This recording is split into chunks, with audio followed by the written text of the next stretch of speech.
안녕하세요 여러분, 저는 Jenny예요. Hello everyone, my name is Jenny, and today we're going to be talking about 느라고. This is used when a negative result occurs due to choosing between one of two things to be done. The preceding clause and the following clause refer to the same period of time. So here I've kind of got like a chart to help you visualize the time frame for when you use 느라고. Let's say it is 9 o'clock, and you can either choose between showering or doing your laundry. So 샤워를 하다, 빨래하다. You can only choose one thing to do in this period of time, in this hour between 9 and 10. This person chooses to shower.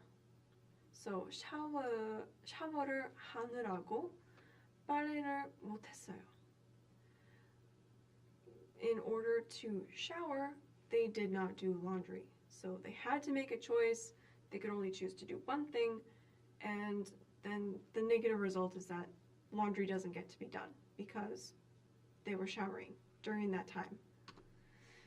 In the clause following 느라고, there is a verb or adjective that usually describes the negative result of the preceding clause. So you don't say this to say something good or something positive. It's always something that didn't get done.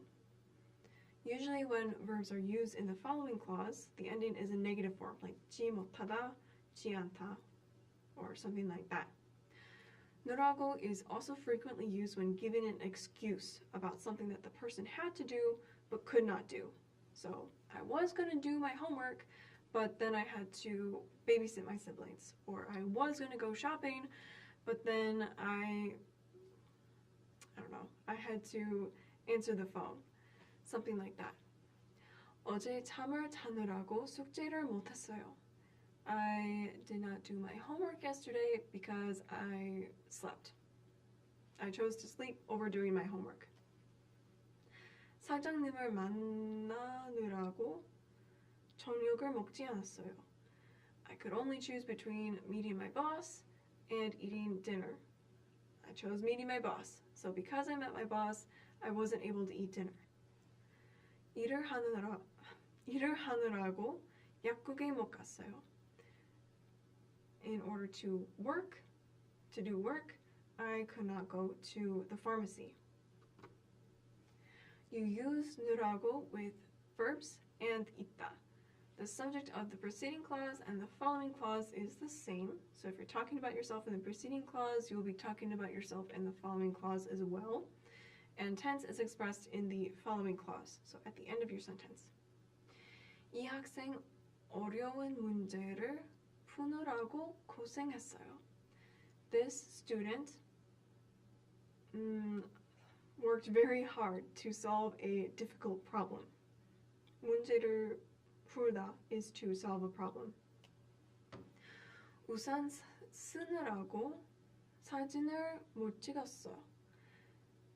I did not take any pictures because I was holding an umbrella and I could only do one thing at a time.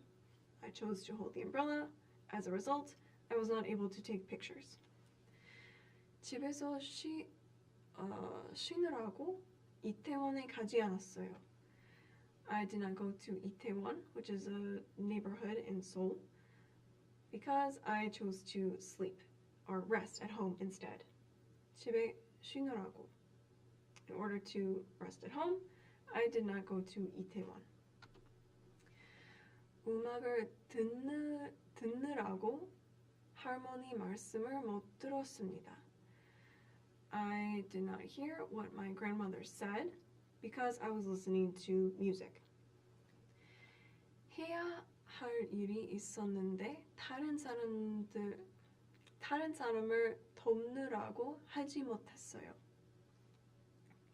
I had a lot of work to do, but I did not do it in order to help other people. So maybe your grandmother or your parents or your friends really needed help, like an urgent help. You had a lot of things to do, but you decided you'll help people first and you'll just not do the things that you have to do. So this would be a good excuse. You had a lot of things you needed to do, but you didn't do it because you chose to do something else.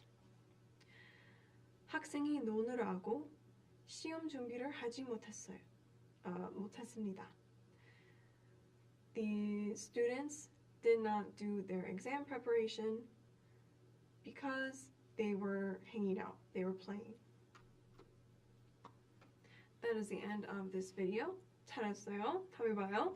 See you later.